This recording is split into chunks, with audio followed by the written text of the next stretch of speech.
Shalom, saudara yang dikasihi Tuhan Yesus Kristus. Sebelum kita merenungkan firman Tuhan, marilah kita berdoa. Terima kasih ya Tuhan untuk kasih-Mu yang selalu menyertai kehidupan kami. Sebelum beraktivitas, sejenak kami ingin merenungkan firman Tuhan yang menjadi pedoman hidup kami. Kami mohon Roh Kudus-Mu memberkati hati dan pikiran kami melalui Kristus Yesus. Amin. Renungan untuk kita tertulis di dalam Daniel pasal 3 ayat 17 sampai ayat 18. Jika Allah kami yang kami puja sanggup melepaskan kami, maka Ia akan melepaskan kami dari perapian yang menyala-nyala itu dan dari dalam tangan-Mu, ya Raja. Tetapi seandainya tidak, hendaklah Tuanku mengetahui, ya Raja, bahwa kami tidak akan memuja dewa Tuanku dan tidak akan menyembah patung emas yang Tuanku dirikan itu. Wololo morohani debatanami nahwoloi hami, sai paluaun nadohami sian liang pamurunan namar nalanalai, dohot sian tanganmu alih raja nami. Alainang solo morohana, ikon boto omudo alih raja nami. Nasuulo hami mameli tuakka di batamu manang marsoba tu gana-ganaan sere naung pinajongjong mi. Demikian pembacaan firman Tuhan. Saudara yang terkasih dalam Kristus Yesus, sebagai orang yang beriman, manusia tidak diciptakan, kita tidak diciptakan hanya untuk bernapas. Kita tidak diciptakan hanya untuk makan, bekerja, dan kemudian mati.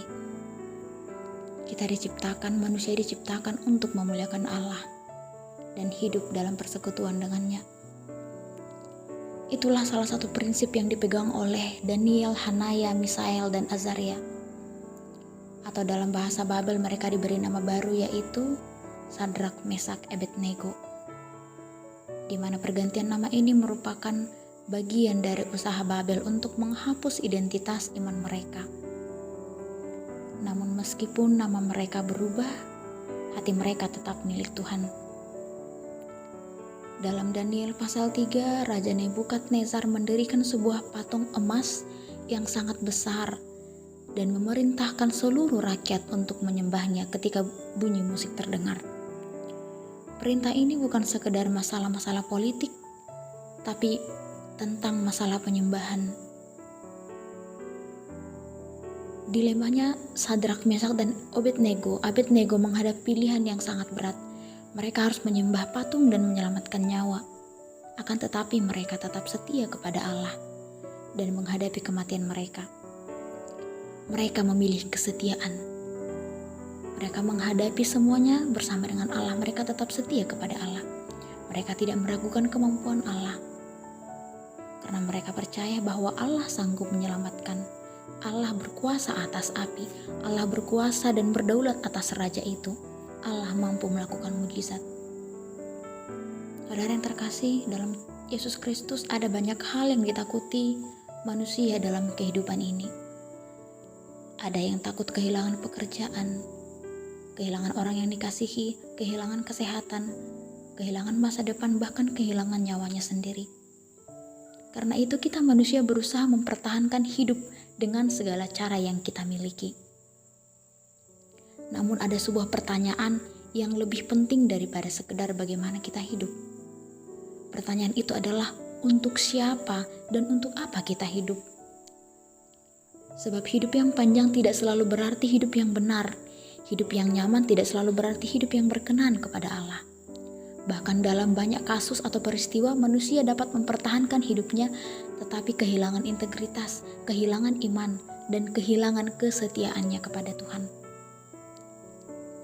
Itulah sebabnya para tokoh iman dalam Alkitab mengajarkan prinsip yang sangat mendalam bahwa lebih baik kehilangan hidup daripada kehilangan kesetiaan kepada Allah. Bagi dunia ini kematian adalah kekalahan terbesar.